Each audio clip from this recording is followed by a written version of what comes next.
Nabi Musa memberikan ciri-ciri yang sulit yang terdapat pada sapi yang harus mereka cari. Nabi Musa berkata, "Carilah sapi betina yang tidak terlalu tua dan tidak terlalu muda, tidak terlalu kecil dan tidak juga terlalu besar." Namun, orang-orang Bani Israel bukannya langsung mencari, mereka malahan menanyakan lebih detail tentang sapi ini.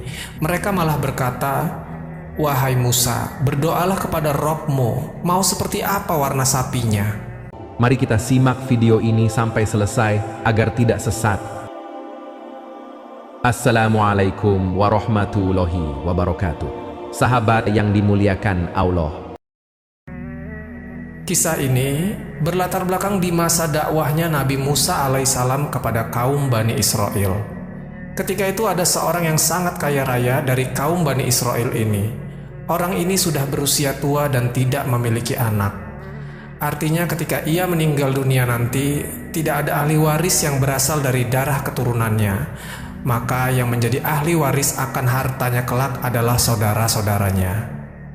Tidak ada riwayat yang menyebutkan siapa nama laki-laki tua ini, namun berdasarkan para pendapat ahli sejarah, namanya adalah Syamun.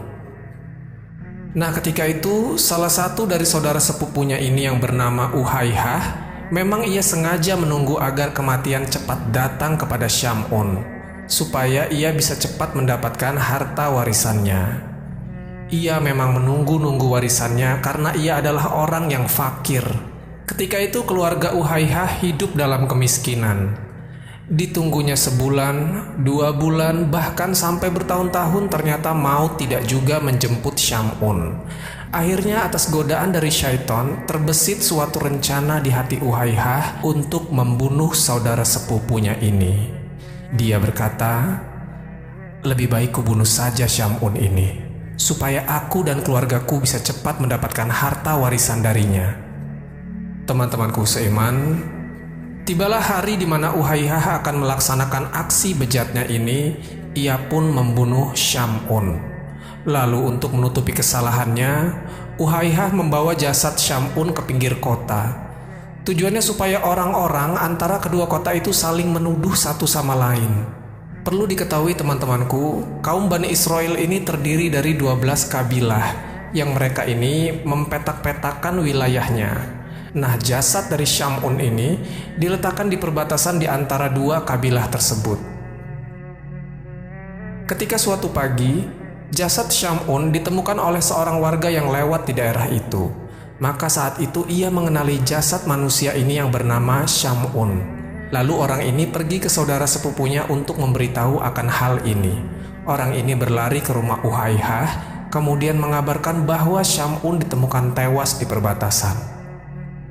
Agar tidak dicurigai, Uhaihah pun pura-pura terkejut dan ia menangis dengan kerasnya.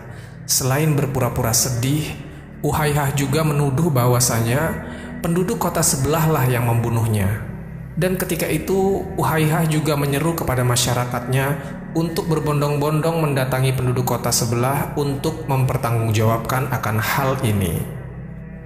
Mengetahui kota sebelah akan diserang dari penduduk Uhaihah ini, maka mereka pun juga bersiap-siap perang. Akhirnya ketika itu kedua kabilah ini semakin memanas. Mereka saling menuduh satu sama lain. Ketika konflik sudah mau dimulainya peperangan, tiba-tiba datang seorang kakek-kakek yang berusaha meredam emosi kedua kabilah ini. Kakek ini berkata, "Saudara-saudara sekalian, jangan biarkan setan menguasai kalian. Bukankah di tengah-tengah kita ada seorang Rasul? Mengapa kita tidak pergi menemui Nabi Musa untuk menanyakan keadilan akan tragedi ini?" Dan akhirnya kedua kabilah ini secara beramai-ramai menemui Nabi Musa. Lalu mereka pun menceritakan kronologis akan tragedi ini kepada Musa.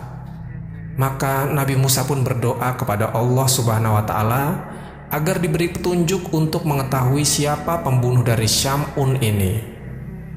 Setelah Nabi Musa mendapat petunjuk dari Allah Subhanahu wa Ta'ala, kemudian Nabi Musa memerintahkan kepada kabilah ini untuk menyembelih seekor sapi berjenis kelamin betina. Mendengar hal ini, ketika itu orang-orang dari kabilah ini menjadi heran dan bingung. Apa hubungannya ada orang mati yang dibunuh, terus ini disuruh menyembelih sapi? Lalu orang dari kabilah ini berkata, "Wahai Nabiullah, apakah engkau hendak menjadikan ini sebagai candaan?" Nabi Musa pun berkata, "Aku berlindung kepada Allah Subhanahu wa Ta'ala agar tidak menjadi salah seorang dari orang-orang yang jahil." Dari sini timbul pertanyaan, kenapa harus sapi?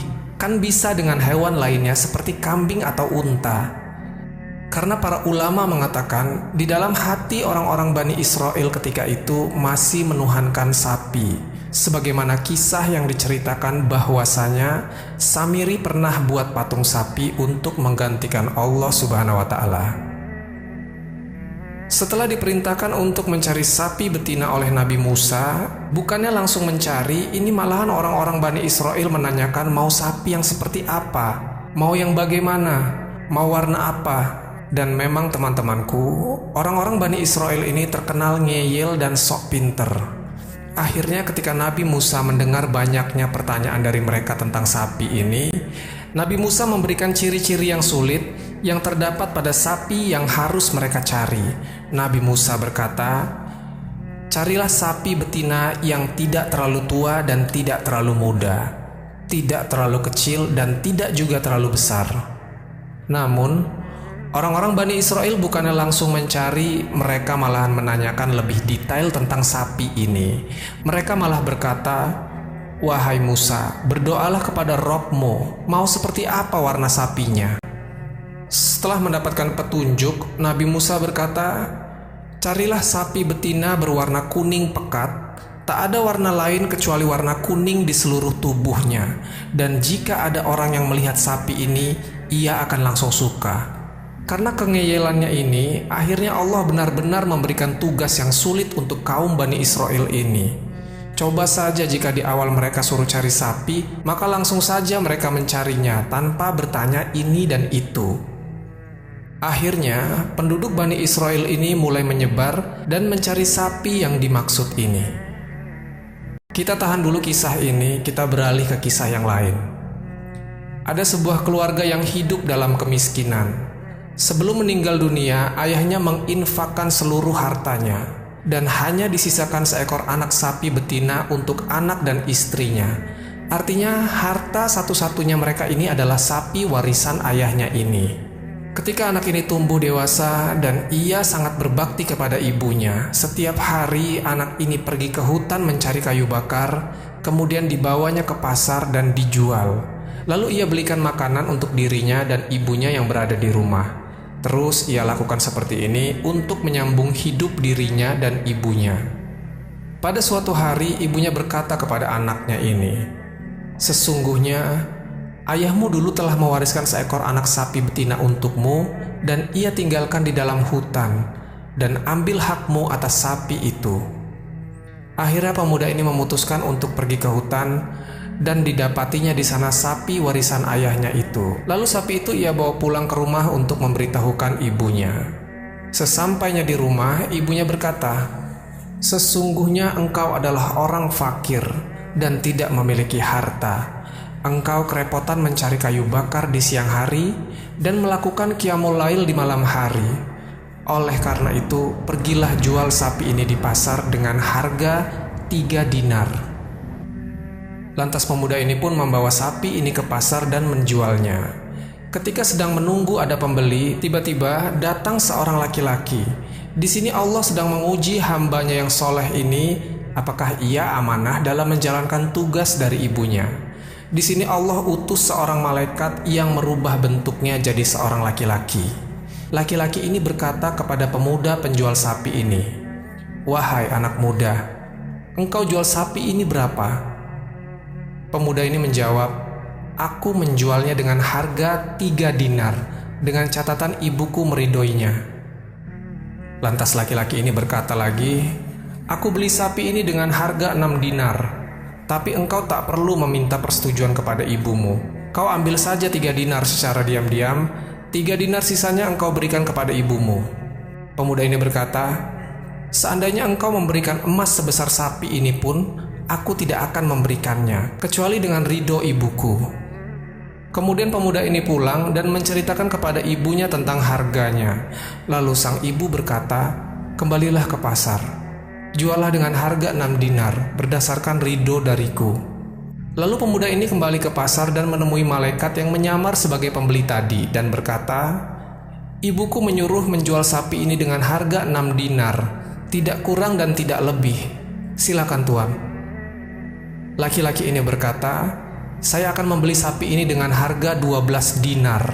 Kau bisa ambil 6 dinar untukmu, dan 6 dinar sisanya kau berikan kepada ibumu, tanpa perlu ibumu tahu harga sesungguhnya." Pemuda ini tetap menolak tawaran ini, dan ia pulang menemui ibunya dan menceritakan akan hal ini. Lalu ibunya berkata, "Sungguh orang yang mendatangimu adalah malaikat dalam bentuk manusia yang diutus Allah Subhanahu wa Ta'ala untuk mengujimu. Jika ia datang lagi, katakan padanya, 'Apakah engkau memerintahkan kami untuk menjual sapi ini atau tidak?'" Dan pemuda ini berangkat lagi ke pasar. Dia pun bertemu lagi dengan malaikat yang menyamar ini. Lalu pemuda ini menyampaikan pesan ibunya kepada laki-laki ini. Dan laki-laki ini berkata, "Jangan jual sapi ini. Sampai datang suatu hari nanti akan ada orang yang membelinya atas perintah dari Nabi Musa bin Imran. Dan jualah sapi ini dengan harga emas seberat bobot sapi ini." Lalu pemuda ini pulang dan tak jadi menjual sapi ini di pasar.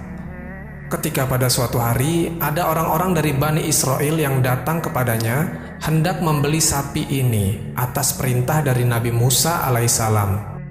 Maka anak ini berkata, "Silahkan Tuan, aku menjual sapi betina warisan ayahku ini dengan harga emas seberat bobot sapi ini." Artinya jika bobot sapi ini 1 ton, maka harganya juga emas seberat 1 ton.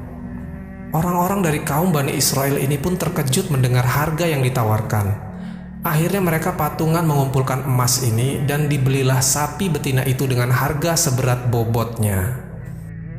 Teman-temanku seiman, maka dibawalah sapi itu kepada Nabiullah Musa alaihissalam, kemudian sapi ini disembelih. Lalu Nabi Musa mengambil bagian paha kaki sapi ini dan memukulkan paha sapi itu ke jasad Syamun. Atas izin dari Allah Subhanahu wa Ta'ala, jasad yang sudah meninggal ini tiba-tiba bangun dari kematiannya.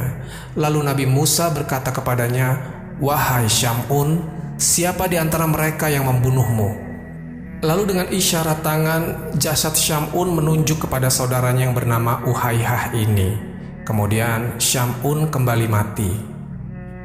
Akhirnya diketahuilah siapa yang membunuh Syamun, dan Uhaihah ketika itu langsung ditangkap untuk kemudian diberikan hukuman atas perbuatannya.